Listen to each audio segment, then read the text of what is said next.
নমস্কার, আমি চন্দ্রা। আমার এই চ্যানেলটির নাম গল্প পাঠে মো। আজকে পাঠ করছি শ্রী আশুতোষ মুখোপাধ্যায়ের কাল তুমি আলেয়া। গল্প পাঠ যদি আপনাদের ভালো লেগে থাকে তাহলে চ্যানেলটিকে অবশ্যই লাইক, শেয়ার ও সাবস্ক্রাইব করে পাশে থাকবেন এবং আপনাদের মূল্যবান মতামত কমেন্টের মাধ্যমে জানাবেন। শুরু করছি। গনু তার ঘরণী খেপে যে গেছে সেটা নিজের চোখেও দেখে ধীরাপদ বিশ্বাস করেনি তার কারণ অনুভূতির রাজ্যে যুক্তি অচল।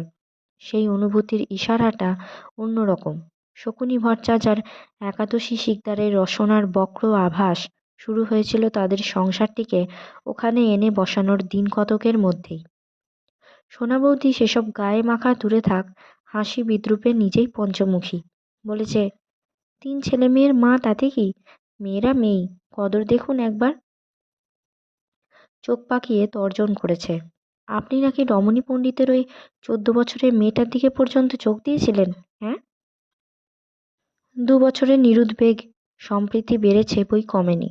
ওই শিকদার আর ভট্টাচার্য মশাই বরং হাল ছেড়েছিলেন।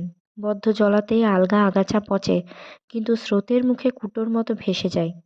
তাদের উদ্যমও ফুরিয়েছিল। এতদিন পরে রাতারাতি হঠাৎ আবার তারা এমন সবল হয়ে উঠেছিলেন কোন মন্ত্র বলে।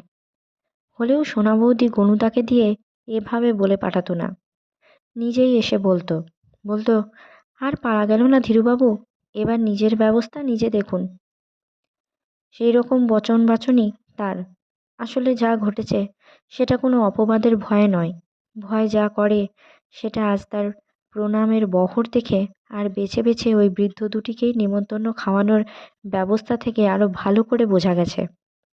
এত সহজে এমন কূটনৈতিক পন্থা অবলম্বন সোনা বৌদির দ্বারাই সম্ভব। অপবাদ উপলক্ষ মাত্র। আর কোনো হেতু আছে যা প্রকাশ্যে বলার মতো নয়, যা ধীরাপদ অনেক ভেবেও সঠিক ঠাওর করে উঠতে পারেনি। যে স্থূল কারণটা বারবার মনে আসে সেটাই সত্যি বলে ভাবতে এখনো ভেতরটা টনটন করে ওঠে। গনুদার অনেক মাইনে বেড়েছে, অনটনের দুর্ভাবনা গেছে, বাইরের লোক এমন বাড়তি ঝামেলার মতোই। এই কারণেই কি?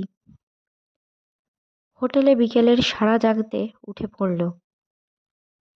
সন্ধ্যায় একেবারে ছেলে পড়ানো শেষ করে ঘরে ফিরবে। শীতকালের বেলা, দেখতে দেখতে সন্ধ্যা হবে। ধীরাপদ চৌরঙ্গীর দিকে পা চালিয়েছিল। অন্যমনস্ক তখনও গনুদার চাকরির উন্নতিতে সেও মনে মনে খুশি হয়েছিল। সোনা বৌদি স্বস্তির নিঃশ্বাস ফেলবে ভাবতে হালকা লাগছিল। মায়ের কথা মনে পড়ে ধীরাপদর। বর্ণ পরিচয়ের সঙ্গে পর্যন্ত পরিচয় ছিল না, ভালো করে একখানা চিঠি পড়ে উঠতে পারত না। বাবা কেমন বড় না হোক ভালো উকিল ছিল, আর সংসারের প্রাচুর্য না থাক অনটন ছিল না।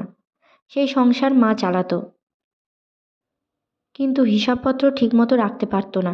কী দিয়ে কী করছে না করছে সব সময় মনে থাকতো না। ফলে এক এক সময় বাবার ওকালতির জেরায় পড়ে মাকে ফাঁপড়ে পড়তে হতো। বাবা কখনো বিরক্ত হতো, কখনো বা মায়ের বিদ্যে বুদ্ধি নিয়ে প্রকাশ্যেই ঠাট্টা বিদ্রূপ করত। এরই মধ্যে মফস্বল স্কুলের চাকরি খুইয়ে সপরিবারে কাকা তাদের ওখানেই এসে উঠেছিল। কাকিমাকে বোধহয় আশ্বাস দিয়েছিল শহরে গেলেই চট করে কিছু একটা জুটে যাবে, কিন্তু শিগগির জোটেনি। বাবা মুখে কিছু বলতো না, কিন্তু মাসের খরচ ঠিকমতো কুলিয়ে উঠতে না পারলে বেশ গম্ভীর হয়ে যেত। মা তার বিপরীত, কাকা কাকিমা এসে আছে এ যেন তাদেরই অনুগ্রহ। কিন্তু ছেলেপুলে নিয়ে আর একজনের কাঁধে ভর করে অনুগ্রহ দেখানোর বাসনা কাকিমার অন্তত ছিল না। কাকাকে প্রায়ই গঞ্জনা দিত, অশান্তি আর খিটিমিটির লেগেই থাকতো দুজনায়। আর তাই শুনে মা কোথায় পালাবে ভেবে পেত না। সেই অশান্তির অবসান হয়েছিল। 2 মাস না যেতে কাকিমার মুখে হাসি ফুটেছিল। সামান্য হলেও সংসার খরচের জন্য কিছু টাকা মায়ের হাতে তুলে দিতে পারছে, সেই আনন্দে। মাকেও উৎফুল্ল মুখে টাকা নিতে দেখেছে ধীরাপদর, আর বলতে শুনেছে, ঠাকুরের পায়ে ভরসা রাখ, ঠাকুর মুখ তুলে তাকাবে না তো কি। কাকিমার সেই টাকা দিতে পারার রহস্যটা অনেক পরে জানতে পেরেছিল, বাবার মুখে শুনেছিল। তখন মা নেই, বাবার কাছেই মা ধরা পড়েছিল। কাকিমার হাত দিয়ে দেওয়ার জন্য কাকার হাতে মায়ের টাকা খুঁজে দেওয়াটা বাবার কাছেও ফাঁকি দিয়ে সারতে পারবে এমন চৌকস মা নয়। ধরা পড়ে তাই দ্বিগুণ ফাঁপড়ে পড়তে হয়েছিল মাকে। হাসি মুখে নিরক্ষরা স্ত্রীর সেই কাণ্ড কারখানার কথা বলতে বলতে হঠাৎ ব্যস্ত হয়ে বাবা কি একটা ওকালতি বই খুঁজতে শুরু করেছিল। দিদিটা পালিয়েছিল, আর ও নিজেও ঝাপসা চোখে খবরের কাগজে কি একটা খুঁজছিল যেন। সেই যুগ তো গেছে, সেই কাল তো গেছে, তবু খেদ কেন? সেই অজ্ঞ যুগের হৃদয়ের বস্তু আজও ঠিক তেমনি করেই বুকের ভেতরে নাড়া দেয় কেন? গড়ের মাঠে একটু নিরিবিলি দিক বেছে নিয়ে ধীরাপদ বসল। খুব তাড়াতাড়ি হেঁটে এলো বোধহয়। এখনও দিনের আলো স্পষ্ট। এত তাড়াতাড়ি গেলে ছাত্রের দেখা পাবে না। কিন্তু শীত শীত করছে। সোনা বৌদির ব্রাহ্মণ ভোজনের বাজার করা আর বাজার পৌঁছে দেওয়ার গরমে বিকেলের জন্য প্রস্তুত হয়ে বেরুনোর কথাটা মনে ছিল না। সোনা বৌদিকে দেখে কখনো কি নিজের মায়ের কথা মনে হয়েছিল ধীরাপদর? মনে পড়ে না। তবে রনুর অসুখে গোটহার বিক্রি করার পর সুলতানকুঠির সেই বিনিদ্র রাতে একটা বড় প্রাপ্তির সন্ধানে ভিতরটা ভরে উঠেছিল। কিন্তু তা বলে মায়ের মতো কবে ভাবতে গেছে তাকে? দিদির মতোও না। আরও কাছের কারো মতো ভাবা আরও হাস্যকর। তাহলে কার মতো? ওই সকলকে মিলিয়ে আরও শক্ত সবল কারো মতো কি? সেই জন্যই ওখান থেকে ধাক্কাটা এমন করে বুকে লাগছে। ধীরাপদ হাসতে লাগলো। তাই যদি হবে, ভুলটা মোটামুটি নিজের ছাড়া আর কার?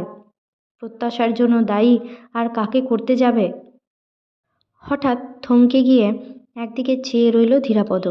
একটি মেয়ে, একটি পুরুষ এদিকেই আসছে। প্রতিদিনের ঘোলাটে আলোয় দূর থেকে চেনা শক্ত, তবু ধীরাপদ এক নজরেই চিনেছে। সেই চোখ তাতানো ছাপা শাড়ি, সেই উৎকট লাল সিল্কের ব্লাউজ, সেই সমর্পণমুখী ক্ষীণাঙ্গী তনু। বাসস্টপের সেই মেয়েটা, সঙ্গীর হাতে হাত জড়ানো, হাসছে খুব। মুখখানা তত শুকনো লাগছে না আজ, তেমন দুর্বলও মনে হচ্ছে না। বেশ হালকা পায়েই হেঁটে আসছে। ধীরাপদ চেয়ে আছে ফ্যাল ফ্যাল করে। মেয়েটাকে দেখে নয়, তার সঙ্গীকে দেখে। কোথায় দেখেছে? দেখেছে নিশ্চয়ই। কোথায়? পরনে ঝকঝকে স্যুট, হাতে ঘাসরঙা সিগারেটের টিন, চঞ্চল হাবভাব। কোথায় দেখল? মনে পড়েছে, চেক লুঙ্গি পরা সেই অশুভ মূর্তি ঢ্যাঙা লোকটার প্রতীক্ষায় কার্জন পার্কের বেঞ্চিতে বসে থাকতে দেখেছিল।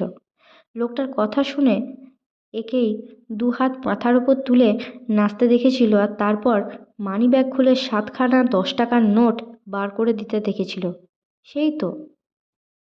5-7 হাত দূর দিয়ে তারা পাশ কাটিয়ে গেল। যাবার আগে দুজনেই ফিরে তাকালো একবার। শীতের আসন্ন সন্ধ্যায় এমন নিরিবিলিতে কাউকে একা বসে থাকতে দেখাটা খুব প্রত্যাশিত নয়। মেয়েটির কটাক্ষে ছদ্ম বিরক্তির আভাস। হ্যাংলার মতো কেউ হাঁ করে চেয়েই আছে দেখলে ঘরের মেয়েরা যেমন কোপ প্রকাশ করে, অনেকটা তেমনি। সঙ্গীর কাছে নিজের কদর বাড়ল একটু। 2 পা এগিয়ে গিয়ে সঙ্গী হয়তো রসালো কিছু মন্তব্য করেছে, কারণ হাসি মুখে মেয়েটা আবারও তার দিকে ফিরে তাকালো একবার। চেনেনি নিশ্চয়ই। লিন্ডসে স্ট্রিটের সেদিনের সেই হতাশা মনে করে বসে থাকার কথা নয়। পর্ণপথে কতজনের আনাগোনা, কতজনের যাচাই বাছাই। কজনকে মনে রাখবে? সঙ্গী রসিকতার সুযোগে আর একবার ঘাড় ফিরিয়ে দেখার ফাঁকে এবারে বোধহয় ওকে চিনে রাখতেই চেষ্টা করলো মেয়েটা। পণ্যের প্রয়োজনে কানাকড়িও লক্ষ্মী। Bitter rice. কি আশ্চর্য! ছবিটার কথা আর মনেই ছিল না ধীরাপদর। এখন কটা বাজে? আর সময় আছে? ঘাড় ফিরিয়ে দূরের সেই ঘড়ি বাড়ির দিকে তাকালো। এই আলোয় এত দূর থেকে ঘড়িটা চোখে পড়ে না। আজ আর সময় নেই বোধহয়। কোথায় যাচ্ছে ছবিটা তাই জানে না। তেতো চাল, কষা চাল, কটু চাল, বিটার রাইস, শ্যাকরার ঠুকঠাক কামারের এক ঘা। বাংলা হয় না। কিন্তু আর একটা কথাও ভাবছে সেই সঙ্গে। কথা ঠিক নয়, বিপরীত অনুভূতি।